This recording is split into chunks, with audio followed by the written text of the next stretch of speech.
দাবি করেছিলাম যে 56% কোটা থেকে 10% আনা হবে, 56% কোটা হবে, আর 44% হবে হলো মেধার ভিত্তিতে চাকরি, সরকারি চাকরি 56% কোটা। এই কোটাদারীরাই আজকে দুর্নীতি করছে, কারণ তারা তাদের মেধা নেই, নীতি নৈতিকতা নেই, তারা অবৈধভাবে চাকরি পেয়েছে, তারা অবৈধ কর্মকাণ্ড করছে। আজকে প্রধানমন্ত্রীর আগে খুবই দুঃখে যখন তীব্র আন্দোলন হয়েছে, আন্দোলনের ঠেলায় কি করছে, কোটা পুরাই বাতিল করেছে 2018 সালে। বাতিল করে দিয়ে কি করেছে, তিনি এটাকে আদালতের উপরে ন্যস্ত করে দিয়েছেন।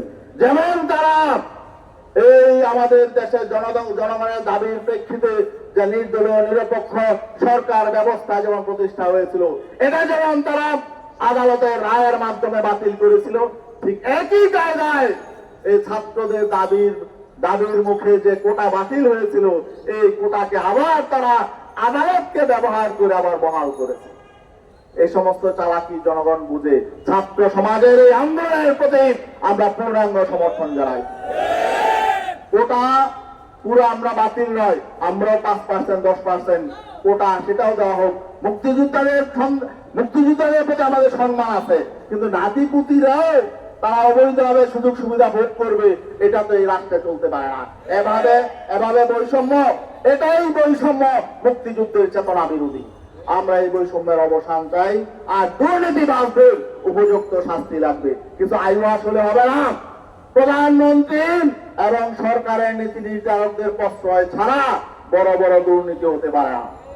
আজকে এই বড় বড় ব্যাংক থেকে যারা বড় বড় লোন নিয়েছে, দেখলাম 6,000 কোটি টাকার বেশি জনতা ব্যাংক এবং ন্যাশনাল ব্যাংকের লোন মওকুফ করা হয়েছে।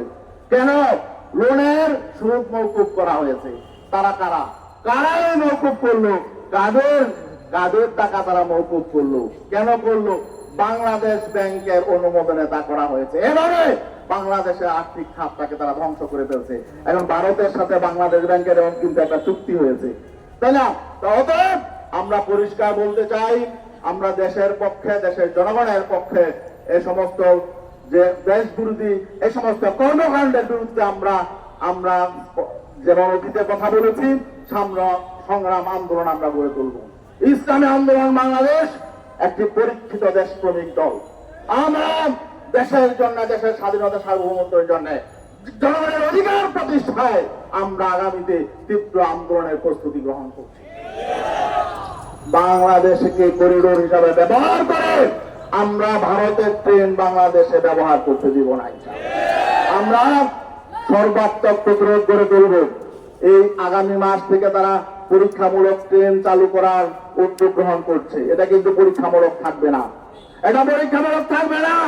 আমি দেশের জনগণকে বলতে চাই, আপনারা যদি দেশকে ভালোবাসেন, যে দলেরই হোক, আওয়ামী লীগের হোক, বিএনপির হোক, জাতীয় পার্টি জামাতের হোক, আপনাদের বিরুদ্ধে আন্দোলনে ঝাঁপিয়ে পড়ুন। ভারতের এই করিডোর হিসেবে বাংলাদেশকে যদি একবার ব্যবহার করতে পারেন, বাংলাদেশের স্বাধীনতা সার্বভৌমত্ব টিকবে না। ভারতের মানুষ, বাংলাদেশের মানুষ এখন যেমন বাংলাদেশের সরকার গঠনের ক্ষমতা হারিয়েছে, তখন বাংলাদেশের মানুষ তাদের স্বাধীনতা সার্বভৌমত্ব হারাবে, সফরেন্টি আমরা হারাবো।